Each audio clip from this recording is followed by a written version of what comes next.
ನಾಳೆ ಲೋಕಸಭೆಯಲ್ಲಿ ನೀಟ್ ಮಸೂದೆ ಮಸೂದೆ ಮಂಡಿಸಲಿರುವಂತಹ ಡಾಕ್ಟರ್ ಜಿತೇಂದ್ರ ಸಿಂಗ್ ಪ್ರಶ್ನೆ ಪತ್ರಿಕೆ ಲೀಕ್ ತಡೆಯಲಿಕ್ಕೆ ಕಠಿಣವಾಗಿರುವಂತಹ ಒಂದು ಕಠಿಣಾತಿ ಕಠಿಣ ಬಿಲ್ ಅನ್ನು ಪಾಸ್ ಮಾಡಲಿದ್ದಾರೆ.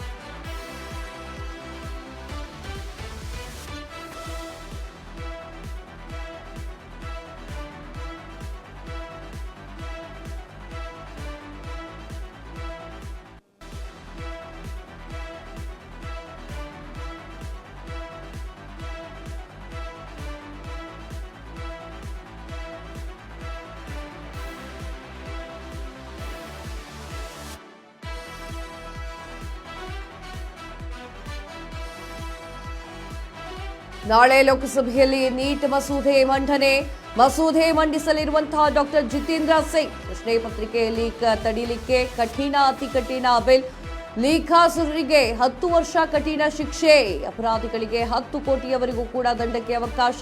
ಕೇಸ್ ವಿಚಾರಣೆಗೆ ಫಾಸ್ಟ್ ಟ್ರ್ಯಾಕ್ ಕೋರ್ಟ್ ನ ಸ್ಥಾಪನೆ ಮಾಡಲಿದ್ದಾರೆ. ಲೀಕ್ ವಿಚಾರ ಮುಚ್ಚಿಟ್ಟರೆ 1 ಕೋಟಿಯವರೆಗೆ ದಂಡವನ್ನು ವಿಧಿಸುತ್ತಾರೆ. ಸ್ಪರ್ಧಾತ್ಮಕ ಪರೀಕ್ಷೆಗಳ ಕಾಯ್ದೆಯ ತಿದ್ದುಪಡಿ, ಸಿಜೆಪಿ ಹೋರಾಟದ ಜೊತೆಗೆ ಪ್ರಾಮಿಸ್ ಮಾಡಿದಂತಹ ಸರ್ಕಾರ ಮೋದಿ ಭರವಸೆಯಂತೆ ನಾಳೆಯೇ ಮಸೂದೆ ಮಂಡನೆ. ತಿದ್ದುಪಡಿ ಮಸೂದೆಗೆ ಶುಕ್ರವಾರವೇ ಒಪ್ಪಿಗೆಯನ್ನ ಕೊಟ್ಟಿದ್ದಂತಹ ಕ್ಯಾಬಿನೆಟ್. ಏನಾಗಿತ್ತು, ಮುಂಗಾರು ಅಧಿವೇಶನ ಏನಿತ್ತು ಅದು ನಡೀತಾ ಇತ್ತು. 5 ದಿನ ಆಗಿತ್ತು. 5 ದಿನ ಆದಾಗ್ಲೂ ಕೂಡ ಬೇರೆ ವಿಚಾರಗಳ ಬಗ್ಗೆ ಚರ್ಚೆಯೇ ಇತ್ತಿಲ್ಲ.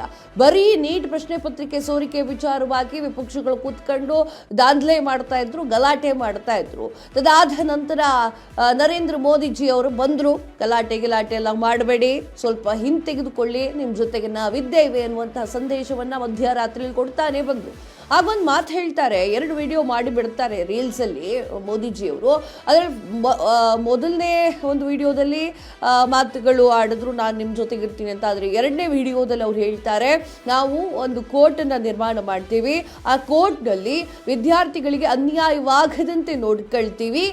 ಇನ್ನು ಯಾರ್ಯಾರು ಈ ಒಂದು ನೀಟ್ ಪ್ರಶ್ನೆ ಪತ್ರಿಕೆ ಲೀಕ್ ಮಾಡ್ತಾರೋ ಅಥವಾ ಪರೀಕ್ಷೆಗೆ ಸಂಬಂಧಪಟ್ಟಿರುವಂತಹ ವಿಚಾರಗಳ ಬಗ್ಗೆ ಕೇಸ್ಗಳಿರ್ತವೋ ಅದೆಲ್ಲವೂ ಕೂಡ ಒಂದು ಕೋರ್ಟ್ನಲ್ಲಿ ಇತ್ಯರ್ಥ ಆಗುತ್ತೆ ಅಂತ ಹೇಳಿ ಅವರು ಪ್ರಾಮಿಸ್ ಅನ್ನ ಮಾಡ್ತಾರೆ. ಇನ್ನು